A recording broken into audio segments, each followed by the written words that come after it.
Interview with Pete Guston, the blind surfer.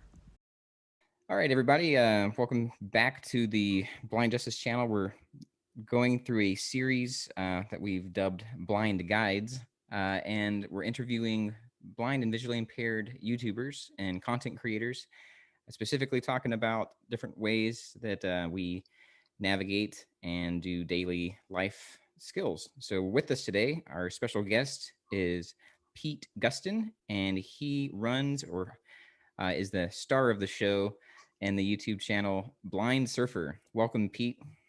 Thanks for having me, Mike.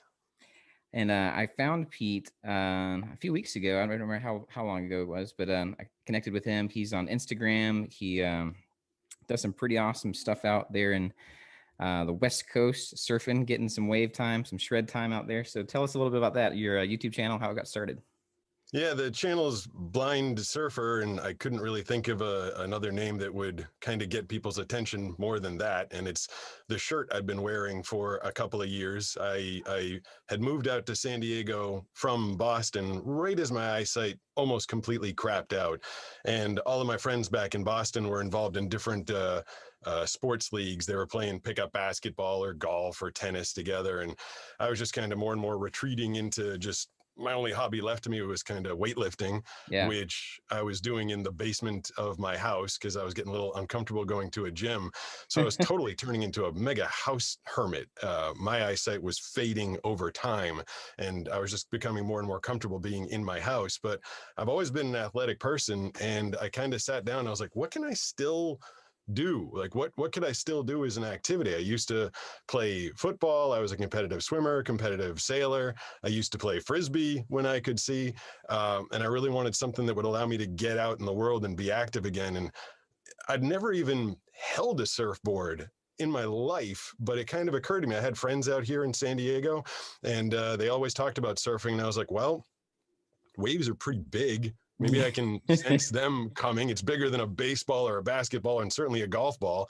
And it was part of the decision. I moved out to California. I didn't move all the way out here just to become a surfer, but it was definitely part of the thought process. And came out here and taught myself, and did quickly come up with the shirt that I wear on the channel that says Blind Surfer. Because when you're out there in a pack and you can't see anybody around you, it's best that they know that I can't see them. So I was trying to make it really obvious. So I do wear a shirt that says Blind Surfer, and it kind of seemed like an appropriate name for the channel when we launched that. Yeah, I think that's common for skiers and a few other sports where there's a lot of movement and fast-paced action going on. Have you ever tried any skiing since being I used to ski. The last time I went right up the backside of a woman that I didn't see at all. And she was very displeased. And I was with a couple of friends that kind of ushered me out of the way with apologies. I think one of them tried telling the woman that I had visual impairments, and the other one went with, "He's drunk, sorry." Nice. I was like, either way, I'm off the slopes for this foreseeable future. Yeah. Well, that's how I found you, because I have a shared passion of surfing, and I got into some wake surfing a couple of years ago through a veteran nonprofit that does surf therapy with wounded veterans. It's called Wake for Warriors. And then I just wanted to put any feelers out there for other sight impaired surfers, and I actually typed in blind surfing or blind surfer, and then you're the first thing that came up. So that was pretty cool. Google. Yeah, right. It works. Yeah. I think there's a couple videos. There's a younger guy. I don't know. Well, at the time of the video, he sounded like he was a younger guy. I want to say South America or Central America. Derek Rabelo, I forget. Yeah, I think he's a Brazilian that he did a whole journey. I believe his journey was he wanted to surf pipeline, a giant wave out in Hawaii. His dad named him after a very famous surfer, same name, Derek Ho, I think was the surfer. And he was brought up like, you're gonna surf. And he wasn't able to see. And he's still like, you're gonna surf, you're gonna do it. And he's a very talented, very good surfer with years and years of experience.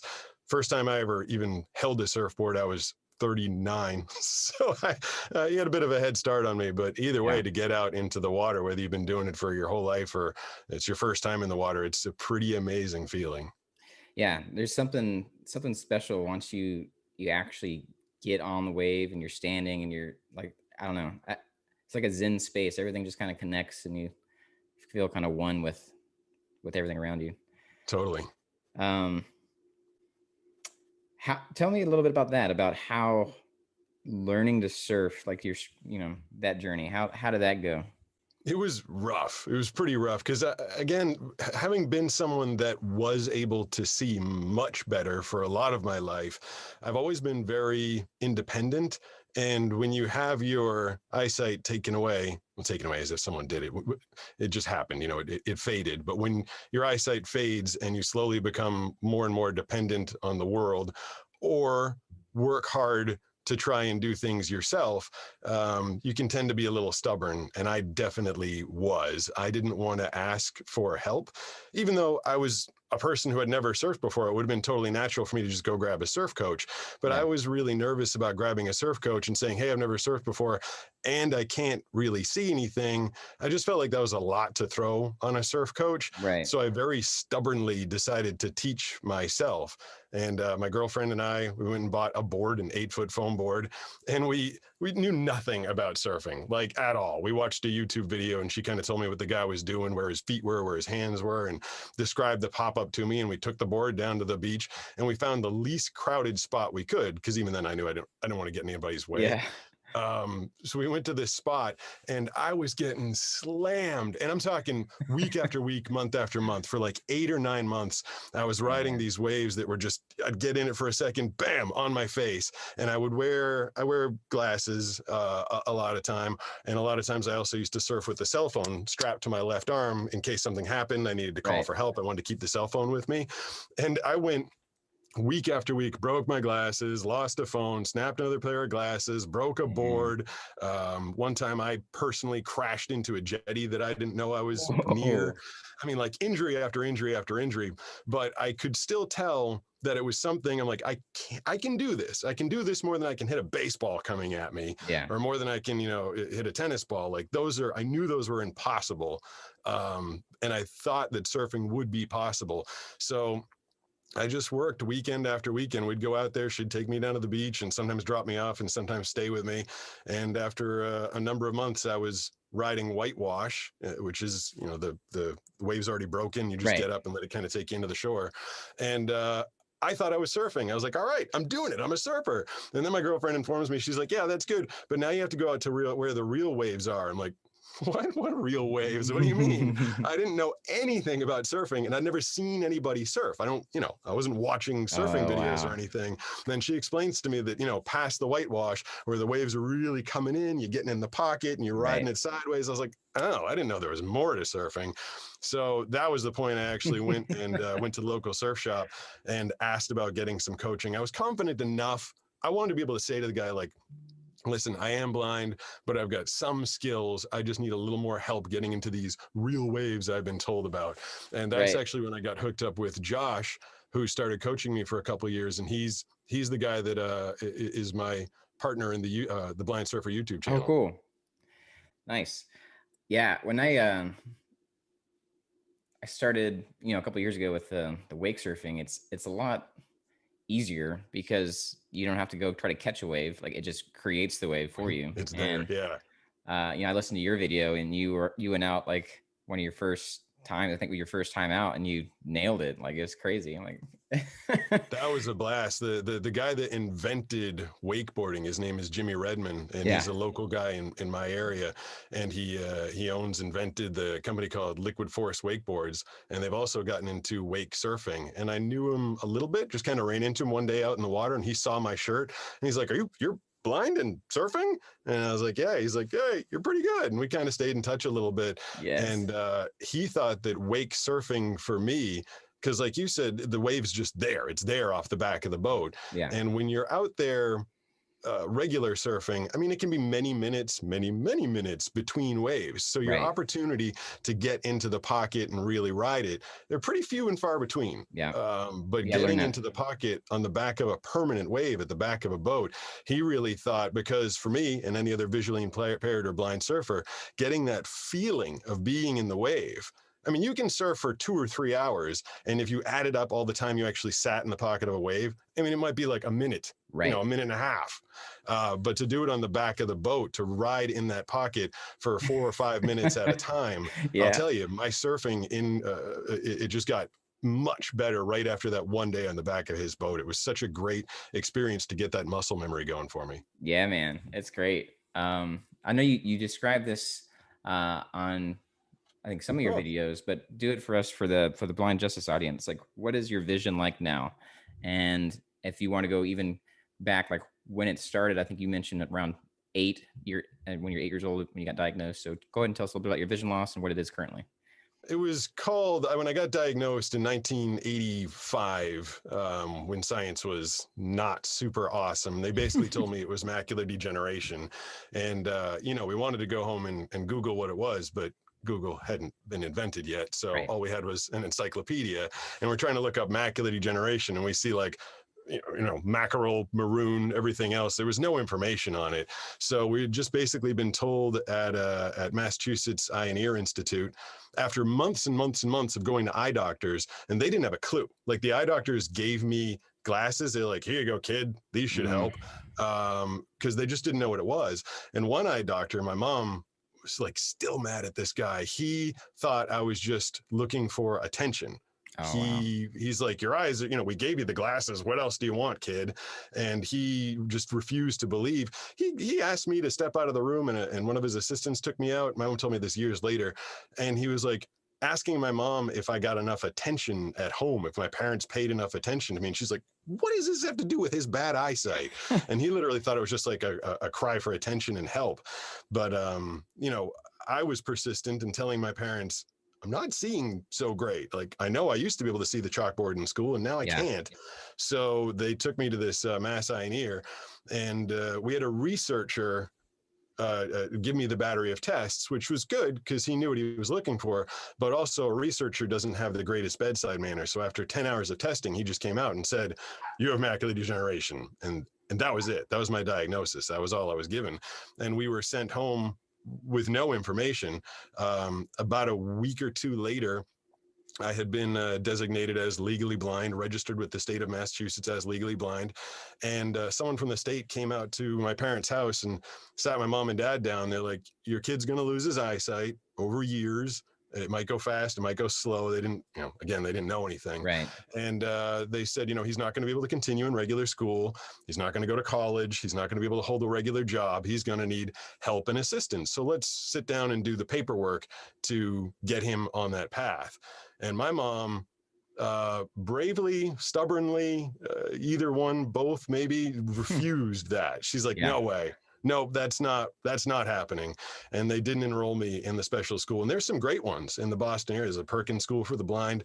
I mean, there's great care, but I think she figured that mine was going slowly and I'd be able to make compensations for as long as I could. So she kept me in regular school, and I got through high school, but all along the way, I would encounter people that didn't believe or just wanted to say, you're blind, you can't, even when I was graduating high school, how in your senior year you go to your guidance counselor and they help you pick out a college.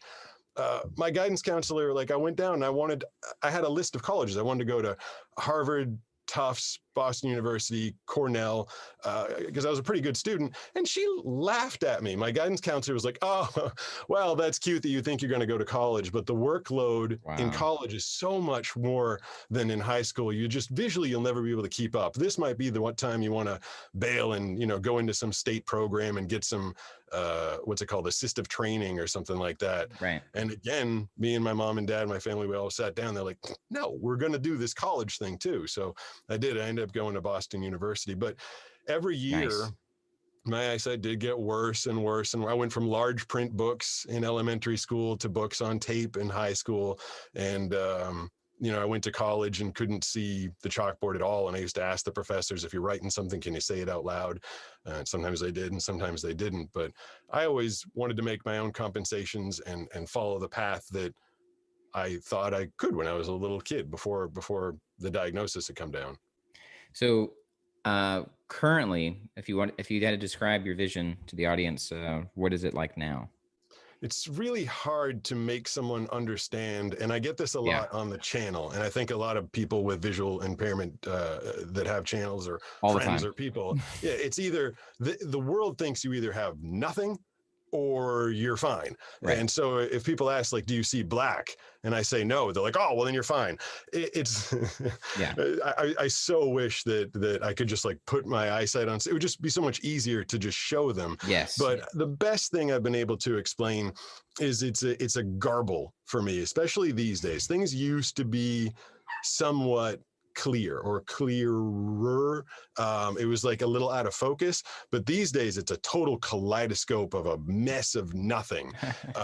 And the brighter it gets, the worse it gets. Yeah. I get people on the channel like, I see you walking around your house. You're fine. I'm like, dude, if you can't close your eyes and walk around your own house, that's your problem. Be able to find your way around your house with your eyes closed shouldn't be a difficult task. we get the same thing. Like right now, I'm grabbing my glass and picking a glass up to drink a glass of water. Like, how did you do that? Like, I put it down a minute ago. I put it there. Yeah. But so these, and I try. The one thing I think that makes a little sense to people is, I still have some input coming in, and then I use my brain, deductive reasoning. If I'm on the sidewalk and there's a blur coming a little bit closer, chances are it's a person. Sometimes I'll see that blur, and sometimes it'll be in an area where I've got no vision and I don't see it at all. But if I see a blur and it's moving toward me, that's a person. However, if it happened to be Bigfoot or an alien or an escaped monkey from the zoo, my brain would still tell me it's a person. Right. So it's all garbled. It's kind of a guessing game, and I guess wrong sometimes, and I guess right sometimes. But it's all a matter of trying to apply. Like you said, I put the glass there. I'm the one that did that. If I'm out in the world and I'm crossing the street and I hear a noise and I sense something, like, that's probably a car. Like, it doesn't take a lot of brain power to figure out how to do these things, but it sure would be a heck of a lot easier if I could actually see them. Yeah. Sometimes it's the noise. Sometimes it's the lack of noise. Sometimes it's the combination of the both. Like when there's something that was making noise and now it's stopped, and like, okay, well, that stopped over there. It's probably still in that area. If it was a car, an engine, something like that, or somebody running that you can hear, people, that's the other thing. Like, people don't realize how much noise you make just walking around, running on a bicycle. Like, oh, he was on a bike. How'd you hear him? Like, bicycles make noise. Like, what are you talking about?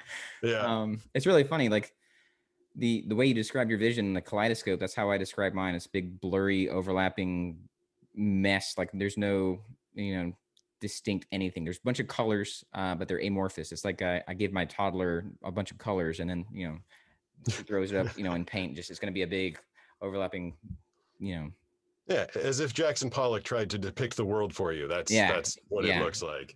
With what I have going on, light, like, it makes it worse. So I, like you said, but it also can trigger migraines for me. So I almost always have, my hat on and my dark glasses on, and even if it's really bright light, I'll even close my eyes, like out walking around, just complete, shut them and try to protect from the light.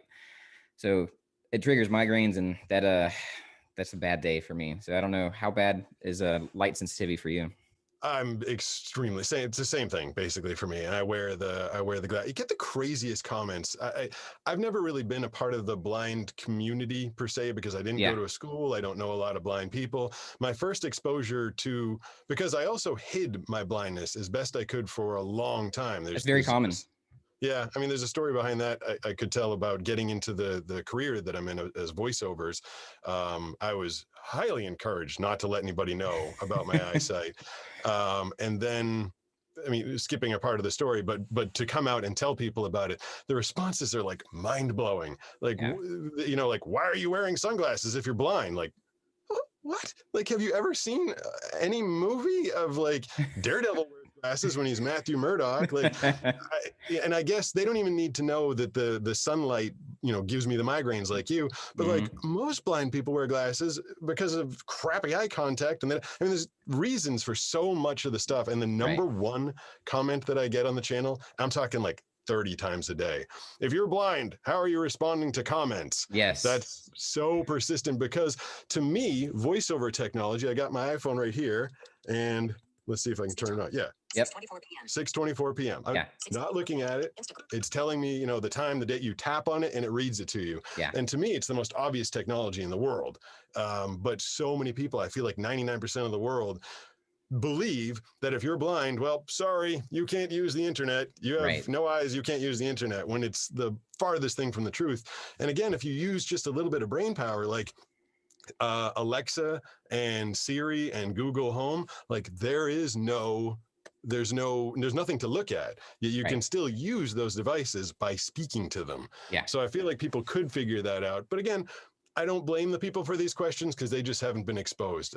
Blind people are it's right. Far between. You're spot on. It's lack of understanding, lack of exposure. And I think with that, I think it's misinformation. They're going off of old information, stuff from movies, stuff from TV shows, or even having a loved one, an older loved one that has vision loss, or and I got that before. My grandma's legally blind and she drives to the grocery store, does her shopping and comes home, so she's fine. I'm like, well, your grandma's got better eyesight than me. right.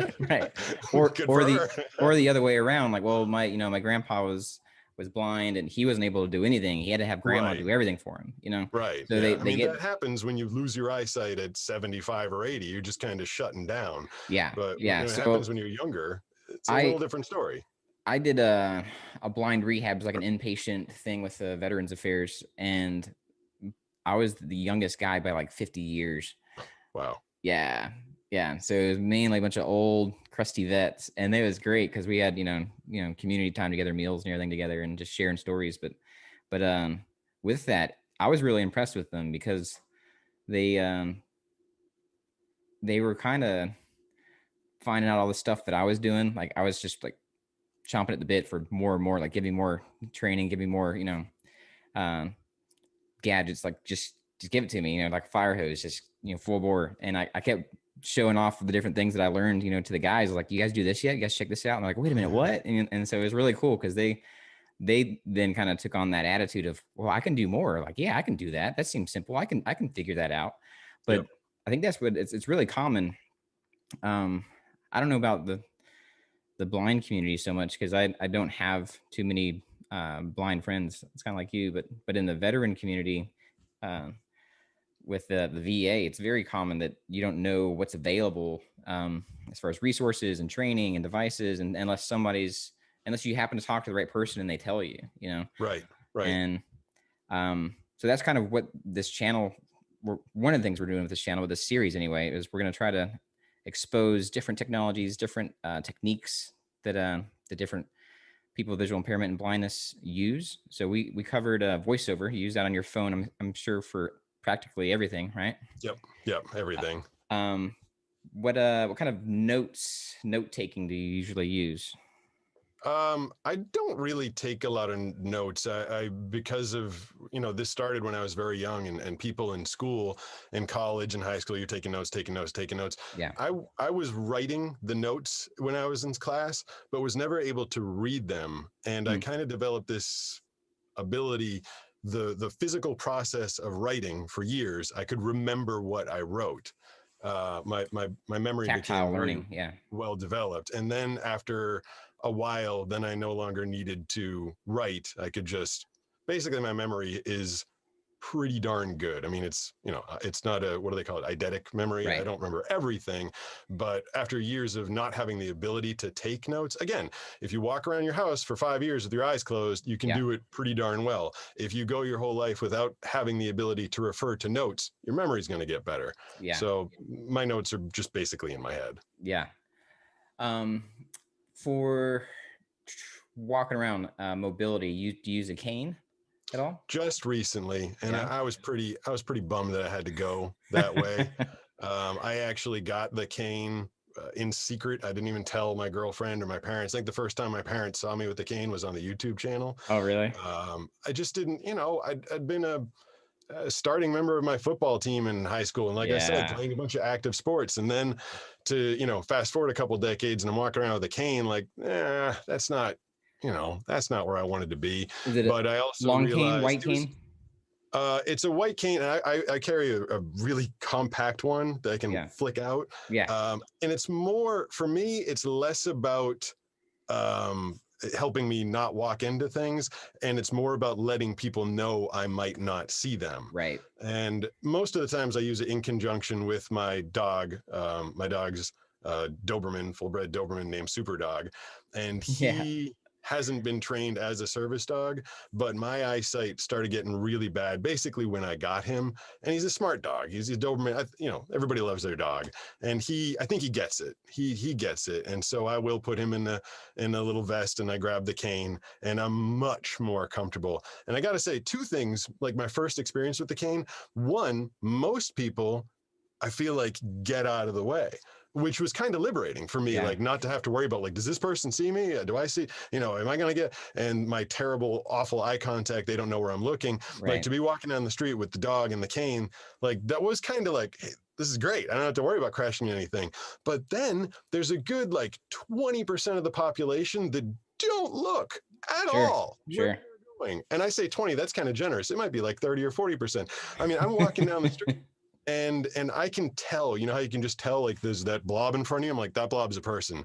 And that person doesn't see me and my big ass Doberman and my cane that I'm waving all over the place. And like, they're not moving. Right. It's a little astonishing to me that people don't catch all of that. But on the whole, it's a good tool for me to get around when I'm by myself. What about when you are accompanied by somebody's with you? Do you hold on to a shoulder and arm for guidance? Do you still use the cane?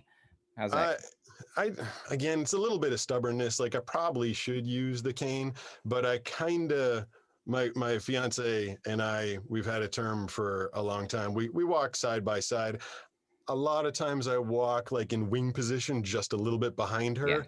Yeah. And she'll tell me if someone's coming or something's coming. But if the road does get crowded, she'll say, be a duck, how mama ducks follow, or the baby ducks follow the mama duck. And so be a duck means like, get right behind me. And so I can stay right behind her and avoid anything that might be coming. We'll hold hands in a particularly crowded area. She's very attuned. When we very first started dating 8 years ago, I didn't need any of that. Things might sneak up on me every now and then, but now things sneak up every 2 seconds, and she's aware, there's a big curb coming, there's people coming, there's a signpost in front of you.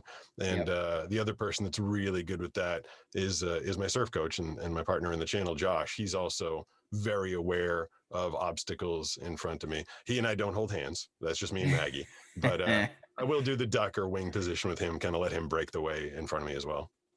Cool. All right, so that's mobility. I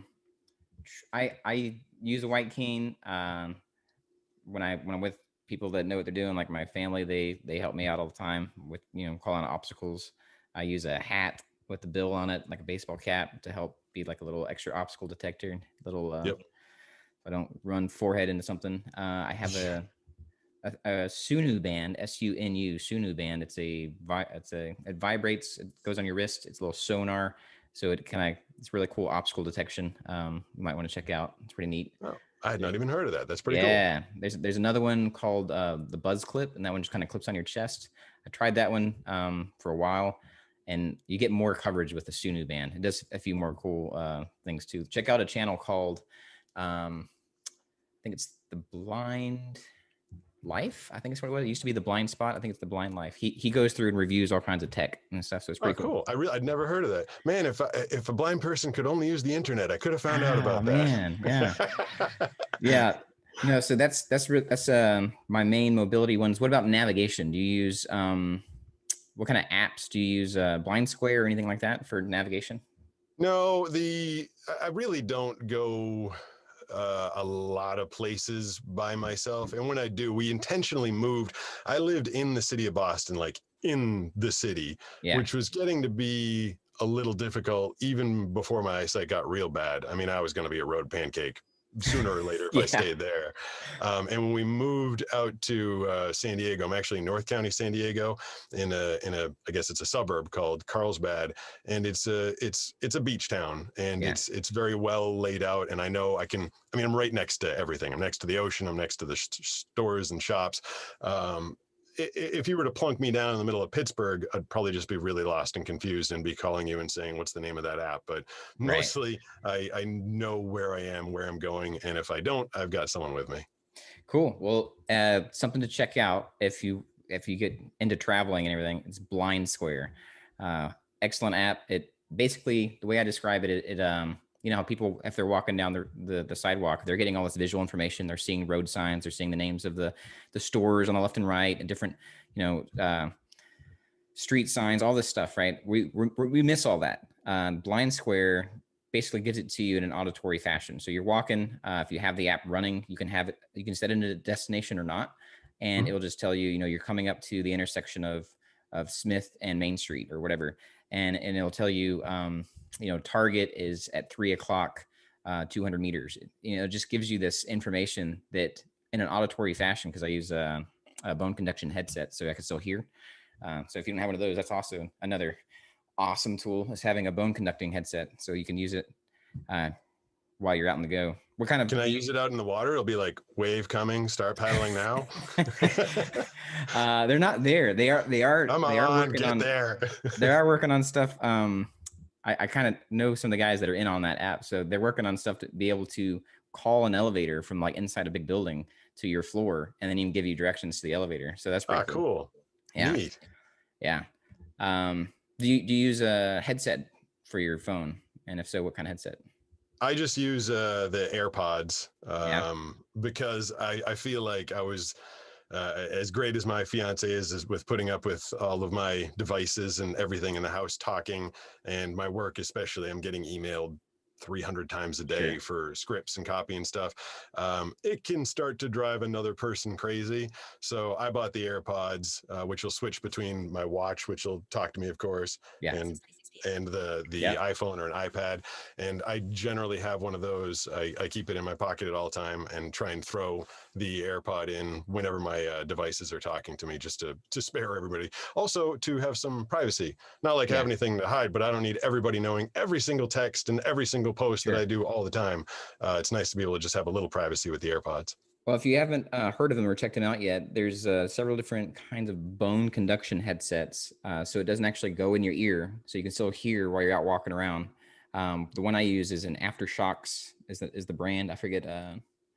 Aeropex, I think is the brand, but it's the brand. The model is Aftershocks, but it goes like around your ear and then it sits on your jawbone, so it goes through your jawbone and it doesn't block your ear canal. You got all the cool gear. Yeah. I get all kinds of. I test stuff out for the VA through the low vision clinic, and I've tried all kinds of crazy stuff. Like, have you heard of the Orcam or Ira? Either of those? I feel like the answer is going to be no to everything you say. Have you heard of? all I've got's an iPhone. Yeah. So those are wearable cameras that they do slightly different things. The Orcam is more like. At least the model that I tried, they have an updated model. It goes on the rim of your glasses. It's just a little camera that's real lightweight.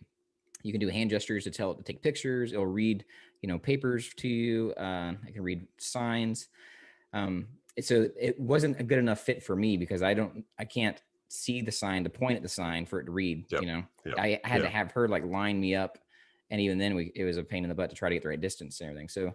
They're making updates. That's the Orcam. It does a few other things. So if you have more usable vision than we do, then it's a pretty cool tool. If you get eye fatigue for reading books, you can just have that read to you.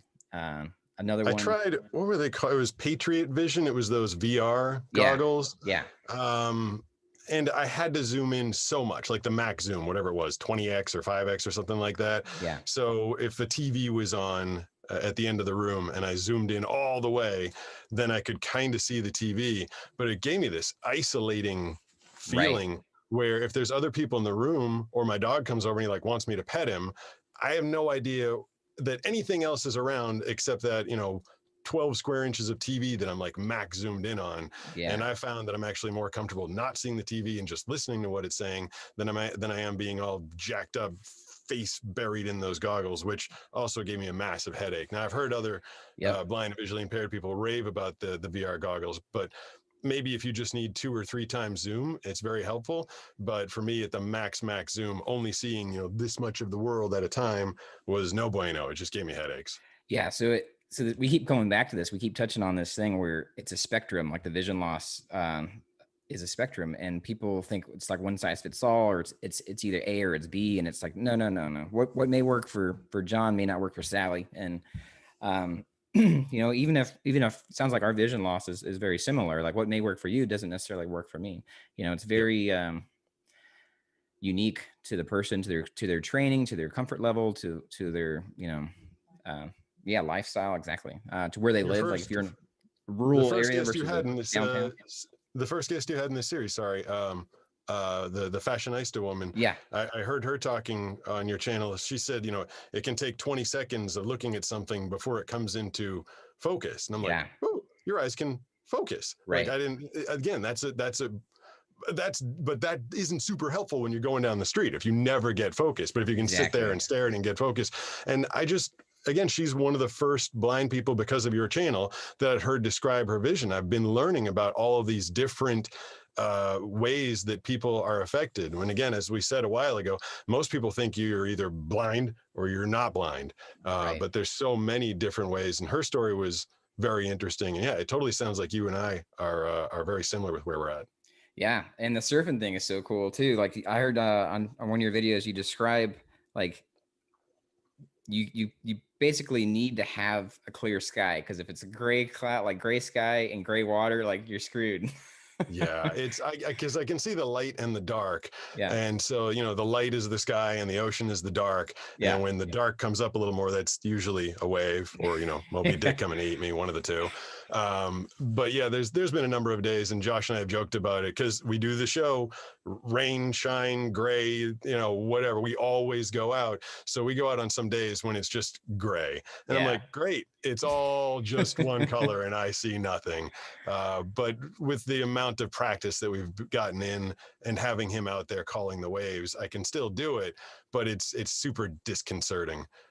So disconcerting that I actually sometimes will close my eyes. And I'll do that in the sunlight too, as I pop up into the wave. It just doesn't help to have this influx of like crazy colors and kaleidoscope nonsense coming at me. A lot of times I really close my eyes on the wave, center where I am, feel where I am, and then I'll open them just out of habit.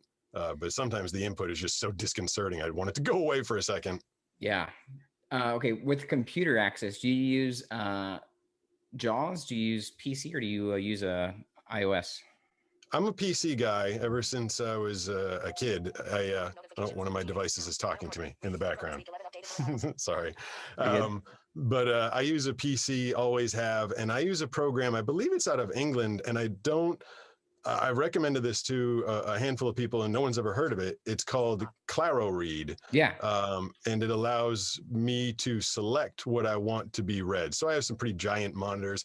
I stick my face right up on it, and then I put the cursor over it. I can't see the words, but I know the words are there, if that makes sense. Right. And then it'll read it to me. But yeah, if you were to uninstall ClaroRead off my phone, I don't think I'd really be able to use a computer these days. I remember when I got it, the internet, has a ton of information on it. I remember for the first few years of the internet, like I wasn't really able to read it. I'd grab a magnifier. I always have a magnifying glass with me. I got one right here. And I'd, put the magnifier right up to the monitor and kind of read the words. I installed ClaroRead one day and I was like, oh my God, there's so much cool stuff on the internet. I went on this 9-day binge of letting ClaroRead read to me all the stories of the ancient Roman emperors. Yeah. I don't know. I went down that rabbit hole. I'm like, these are interesting stories and I can get this all at the tip. I was like, it was like mid 2000 something. And I was like, just getting introduced to the internet. It's like, welcome to the modern age, dude. Right. But it really did help me. What about books? What kind of apps or anything do you use for audio? Do you audiobooks, or do you have? I'm a huge audiobook guy. I'm always listening to an audiobook. And I'm very thankful to the volunteers that worked in Massachusetts in the National Recording for the Blind. Yeah. All of my texts in high school came from Recording for the Blind. And then when I went to college and I started, one of my majors was neuropsych, and it was all, you know, brain chemistry and how it affects behavior. And the books had to be read by volunteers in the Boston branch of the Commission for the Blind. And these poor people reading about axodendritic connections and the way Yes. serotonin is a reuptake inhibitor. And these poor people like axodendritic.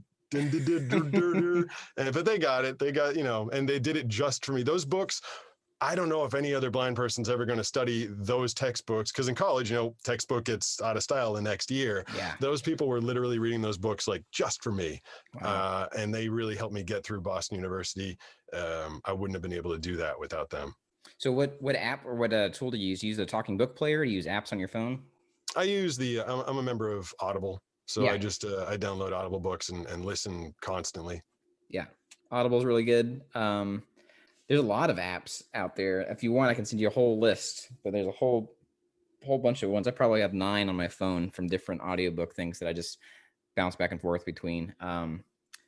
There's the talking book player. It's talking books. It's for the National Federation. No, that's not right. It's the talking book player. It's the National Library for the Blind. That's what it is. And they send out like this, it's like a shoe book size player, raised, like tactile buttons and everything. It has a little cartridge that you slip in. It's all free. You can get it for free. That's cool. Yeah. It's kind of bulky, but you know, you can plug it in, it can charge up. You don't have to have it plugged in. So it has a battery. You can take it with you. But then they have that same program made an app. It's called Bard, B-A-R-D, Bard. Okay. You can get it on your computer, and Bard Mobile for your phone. So it's really, really neat. Huge library of audiobooks, and it's pretty cool. So I know I like Audible. I actually wrote 3 novels, and 2 of them are on Audible. 3 of them are on Amazon, and I read one of them myself. I narrated it myself. Nice. That one, the 3 books I wrote debuted at number 1, and number 5 on Amazon in sci-fi. I was very excited about that. What are the books? Go ahead and plug them. The first one I wrote was called Wish by Pete Guston. That one's narrated by Heather Masters, very, very talented narrator. Second one I did was The Skill Conspiracy, and I wrote and narrated that one. Okay. And the last one is I Talk to Atoms, and that one I have not narrated yet. It debuted at number 1, but narrating a book, I'm a voice actor, but I do promo trailer narration. I literally get paid to say in theaters this Friday. Like that's I'm the short form guy, and God love these guys that I got to meet a bunch of people that do audiobooks for a living. Like their living is waking up and reading for hours and hours and hours and hours. And I do, one project in 5 minutes and another project in 5 minutes. And for me, reading an entire book, even though it was my own words, it was a big project. Maybe I'll come back and narrate I Talk to Atoms at some point. But right now I take the money that I make from the books that I wrote, and then I put it right back into buying other people's books. So it's a nice little circle. Nice. So tell us about that. Do you use ClaroRead for your when you copy work, when you're doing your work, or what program do you use for that? Yeah, for the voiceovers, or for when I was writing the book? For a voiceover. For voiceovers, absolutely. I'll put the, I'm in my voiceover booth right now, I think, obviously. I had Opus hanging out here. He fell down on me twice. But this is my booth. It's soundproof. And I'll put the text up on the monitor.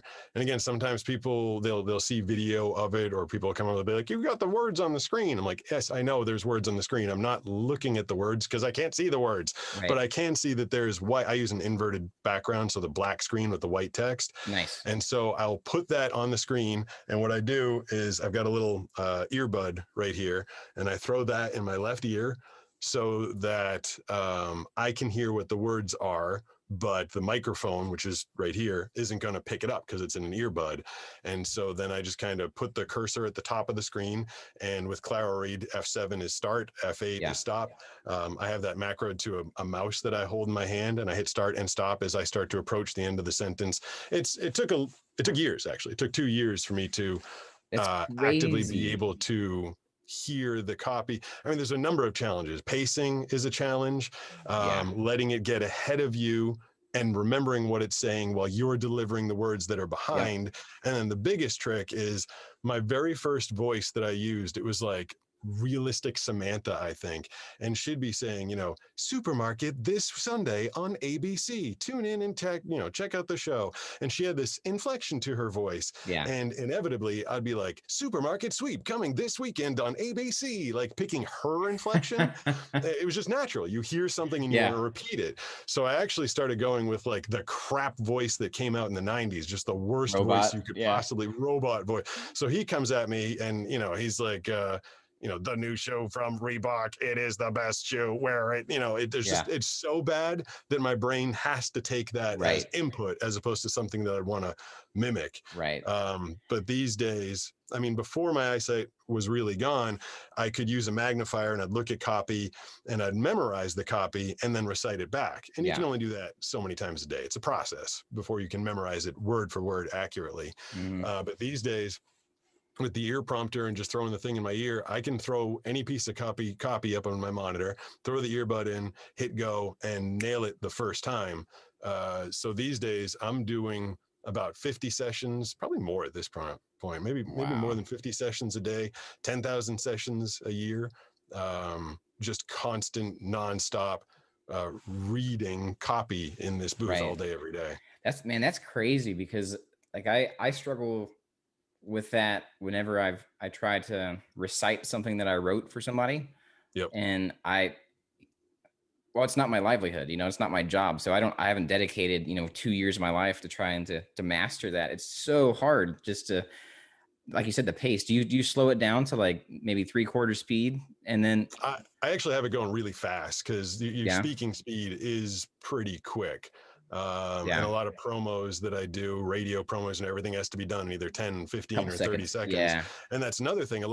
Most voiceover people have a clock running and they're watching the clock as they're reading. I can't see any of that. So I've had to develop an internal clock. So I've got this clock running in my head, this voice in my ear, trying to monitor what I'm saying. I'll tell you, I say 2 years. It wasn't like I sat down for every day for 2 years and I was like, I'm making progress. This is getting better. Like, it was horrible, because I knew I wanted to do this for a living. And there were days when this robot voice was getting ahead of me and I couldn't remember what it said, or I couldn't get the pacing right and I couldn't understand what it was saying. And like, it was my livelihood. I was already doing voiceovers for a living as my eyesight was really going away. And there were days when I was like in tears, like, I can't make this stupid system work for me. But hours, they say 10,000 hours of practice, makes you, I had to have done that 2 or 3 times over eventually, because I needed to make it work for my living. What about writing? How do you, when you write your books, what tools did you use for writing? Blind people can type. Yeah, I know, right? That's another one I get on the channel all the time. How can you type if you're blind? And again, I tell people, if you can't close your eyes and find the keys, you weren't paying attention in typing class. Yeah. But touch for me, type. Yeah, I use a regular keyboard. Yeah. I learned, it was really funny, in 7th grade typing class, I remember everybody in the class would write the sentence, look up into the sky and see the cloud. And then everybody else would do copy paste, and they'd look like they wrote the sentence 20 times. My mom told me that typing was going to be an important skill in my life. She had the foresight to know that. So I paid a lot of attention in typing class, and over the years, I'm a creepy fast typer. People, when they watch, they're like, "Are you just banging on the keyboard?" Because it's really quick. Nice. So I will bang it out, and then, because I am also prone to make errors, as any quick typist would, I scroll up to the top of the document. I put my cursor there, and I hit F7. And that lets ClaroRead read it back to me. So if it says, I saw your YouTube channel, and instead it says, I saw Yoru YouTube channel, then I flip the U and the R, and I need to go fix that. So I always need the audio proofing of what I've typed. Yeah. And then it's hard. Like you can learn, I don't know what program you use. There's different programs. It's to try to either tab down. You can go word by word or line by line to try to find that error or pause it to kind of fix it. Does Claro, I think if I'm not mistaken, Claro, you can like pause it and kind of just go back to that word, right? With Claro. Yeah, it'll highlight depending on the setting you have. If you do the regular F7, the spell check, it'll say the word to you. I generally make the same errors, so I have a lot of autocorrect on. I write TEH instead of the, YORU instead of your. I do the same kind of stuff a lot. Thanks, I'll do THANSK. So I set them all into autocorrect. The main computer that I work on, if I mess up one or two words out of 1,000 words of text, that's probably about the extent of it. But when I hit the spell check, ClaroRead will say, Chris Sam. When I was trying to write Christmas, I'm like, oh, that's what that word was. And then you just hit fix. What about reading mail, reading documents? Do you have an OCR device? Anything? I know you said you have an iPhone. So. I'm lazy. Whenever we get mail, I'm like, Maggie, what's this? Maggie, what's that? But someone did. My neighbor actually introduced me to Claro. Reading AI. Oh, seeing AI. Seeing AI. Yeah. Whenever there's mail that I know I have to read, I will just throw that on the table and then grab the phone, launch Seeing AI, and let the voice read it to me. Yeah, I mean, Seeing AI, the voiceover feature, and ClaroRead are my life. Those are the three things that I use to operate in the digital world. Have you used anything like Be My Eyes or let's see, Zoom? We're using Zoom, Skype, or FaceTime to help you with your phone? Use a real life person, look through the camera of your phone to help you find stuff, navigate, pick an item off the shelf. One time I went for a hike in the woods and I just bought a new pair of Oakleys and a branch hit me in the face and knocked it. It was like I didn't get hurt, but it knocked the Oakleys off me. And I was in New England and it was fall and they landed like in the leaves. And I was like, it was like 20 minutes of me on my hands and knees being like, where am I? I just got them too, like 3 days earlier. And I called one of my friends, Bill, and I was like, I'm going to FaceTime you. You need to help me find my glasses. And he couldn't even find them. They were buried in the leaves. That night, in the middle of the night, my girlfriend at the time, now fiance, we went into the woods. I knew where it was. I took a big log and laid it where I dropped the glasses, and she actually helped find them for me in the middle of the night. But again, I don't put myself in a lot of circumstances.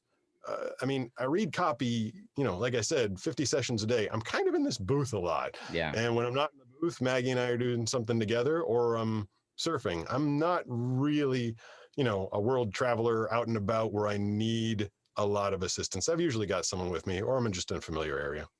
Cool.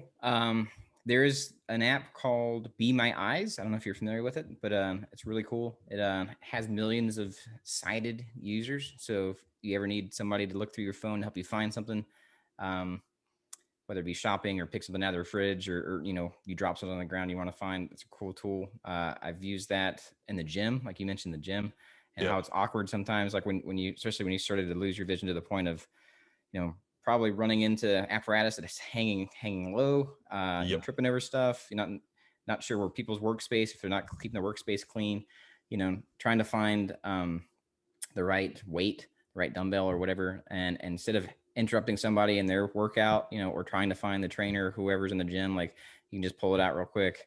Even that's kind of awkward though. You're walking around with your phone and like people are like, "Are you recording me working out, weirdo?" Like no, I'm trying to find my weight. I got screamed at by a girl once. I was in Boston again, and I was sitting there doing tricep push down and just looking ahead, doing my thing. Yeah. And I sensed these footsteps coming, getting closer and closer. Staring at her. This woman gets in my I didn't come to this gym to be stared at by you. And I'm like, I didn't even know you were there, lady. Like, don't flatter yourself. That's and awesome. She made such a stink. The manager came over, and I had my little bag with me with my wallet in it and everything. I take out my wallet and I show it to the manager. I'm like, Massachusetts Commission for the Blind. I'm registered as blind. Dude looks at it, looks at me and goes, but you still can't be staring at people. I'm like, oh my God, you're not understanding. And like, it was such a scene too. And then everybody in the gym that was in that particular area with us, they didn't hear my defense. They just heard this woman screaming. And then I'm like the creepy pervert that's staring at this girl while she's doing her workout. So that didn't go well. Yeah, I get that. I think sometimes people are like, "What? You're looking right at me." I'm like, I'll be like walking down the street, or we're having a conversation, like, well, yeah, I can hear you. Like, I'm gonna Yes. point, and I had vision most of my life, so it's just natural for me to turn my head towards the person talking to me. So, Yep. yeah, I write that in comments 2-3 times a day. They're like, "You're looking at Josh while he's talking." I'm like, yeah, "Why wouldn't I?" yeah. I'm like you. You It's just look at where the noise is coming from. yeah, just like doing video, like you can record, just point towards the noise. It's crazy. But Right. Right. what about um any difficulties other? I mean, you just mentioned a story, but any accessibility issues, like you trying to go in and use um well, you said you don't really use too much assistive tech out and about. Who's that? Yeah, I mean, has a dog been kicked out at all? Any place you've been? No, the town I live in is super dog friendly. Basically, before the Rona, every Yeah. store here has a bowl of water out, and pets welcome. I think even the local Starbucks, you can walk in with your dog. Yeah, I've never had a problem with him, even though he didn't my eyesight wasn't bad enough when I got him. He was not a trained service dog, but Right. like I said, he gets it. He definitely does. He'll help me navigate my way around. And he's behaved well enough that we've never had any issues being out and about anywhere. Right on. Do you have any questions for me? Anything else you want to add? No, I just I'm really excited that you found me. I hadn't been on Instagram my whole life. I thought it would be useless for Right. me. The voiceover feature, I can't really see the pictures Yeah. very well, but there are people that write stories or longer captions. Facebook works a little better for me because people are more wordy there. Yeah. But being on Instagram and being part of that community has helped. It helped us find a drone pilot for our channel. It helped connect us, Nice. and getting out there and doing this kind of stuff. I mean, like I said, I spent years hiding it. The very first voiceover agent I ever tried to get represented by told me that he would be embarrassed to represent me because I don't read copy like everyone else. I mean, he Wow. totally shut me down. He's like, "We're not going to work with a visually impaired person." I And bet that's why he's for kicking years and himself now. yeah, I mean, it's funny. I wanna take that story and be like, I showed him, but I look back at it with years of perspective, and he wasn't wrong. Because I didn't read like everybody else, and I'm talking like the late '90s, where PC wasn't a thing. Yeah. I feel like the world has changed. If I said in '98, I'm blind and I have to work harder at things to do what other people can do normally, they'd be like, "Oh, that sucks," or "Geez, I don't want to hire that guy." I mean, you'd get that back then. I don't want to hire that guy. That sounds like a lot of work. Whereas these days, people have a totally different perspective. They are uplifted and encouraged, and the thing that I've gotten the most reward out of with my channel is the inspiration that I feel like it provides. The Yeah. blind surfer, and I surf and I skateboard and I shoot guns and I throw knives and wake surfing, wakeboarding, all the things that we do every week. And I'll get comments daily from people being like, "Man, I'm inspired to go out there and do more. Like, I don't even have an excuse, but I'm not doing anything with myself." And that's really what I wanted from the channel. And after years of hiding the disability, being afraid of what people would think, and you still get that. I still get that. Right. I'll get the nasty comment every now and then, like, "All I see when I look at your channel is some pathetic blind guy trying to do stuff regular people can." Like, I Sure. get that stuff. And it does suck. And those, stick in my head when I go to bed. But the ones I focus on more are a woman in Kansas who wrote me a story, a mother of two with multiple sclerosis, and she said that she was using her disease as an excuse to not be an awesome mom. She wrote me a very personal letter Yeah. and said that watching the Blind Surfer channel of all things made her decide to try a little harder.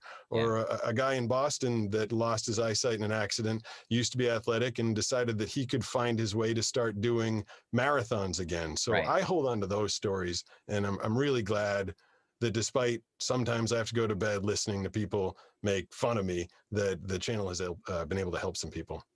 Yeah, man. It's really inspirational, and I thank you for coming on. I love listening to your stuff, and uh, I get a good kick out of it too, just because like you have a good sense of humor, and the crew that you have there is pretty cool. They're Hopefully amazing. we can shred together sometime. That'd be It'd be great. fun. I've tried wakeboarding a couple times, but my knees are so bad. Like I couldn't even get up, like the strain on the knees. So I haven't checked out your wakeboarding video. Were you able to actually pull it off? Yeah, same as wake surfing. One try fail, second try up, but didn't go. Third try, I was going on the third one. Yes. We were not on a wakeboarding boat though. We were just kind of like on a jacked up, like whaler basically. So the angle was really narrow. It wasn't like I was being pulled up. So I was just being yanked forward. So I did it. I took a bunch of rides, got up the third time, had a lot of fun. But for 2 weeks, I was like, oh, my shoulders are like out of their sockets. It was a little forceful on the yank up. Yeah, well, that's awesome, man. Like there's not many people with that level of vision impairment that are out doing that. I think there's one like on the pro circuit, like at the professional level. Was it last year? Yeah, last year in the wakeboarding world series down in Mexico. He's an older guy, and he's the first like wakeboarding guy to kind of do competitions. And yeah, it's just crazy, like that you're out doing that and pushing it, challenging yourself. It's pretty cool, man. Thanks keep it a up. lot. Yeah, keep making the content, keep letting everybody know that if they want to do it, then they can figure out a way to overcome and adapt. And especially today's age, man, where we have all the technology and all these different tools available to us. Hit me up. You got our info. If you want a little more insight into different tools and things, I can give you a whole list of fun stuff, gadgets and stuff that I try out and things that I've found that work and don't work, and love to share that info with you. But she'll probably load this interview video with all those different things that we mentioned. I'll be in the description and all that stuff, but I'll give you a whole bigger list if you want via email and everything, so you can try out stuff. Yeah, I'd appreciate that. That'd be great. Yeah. Anything else? No. Good. All right, man. Thanks for being on the show. Keep up the awesome work. And hey, if you want us on your show, I would love to come surf with you. I'd love to have you. We'll be a menace out there. Poor Josh trying to control 2 blind guys in the water. That's not asking too much from him, is it? That'd be awesome. That'd be so cool. It'd be fun. All right, man. Yeah, next year we'll have to do something. It's awesome. Yeah, we'll all get the vaccine and then we can go hang out again.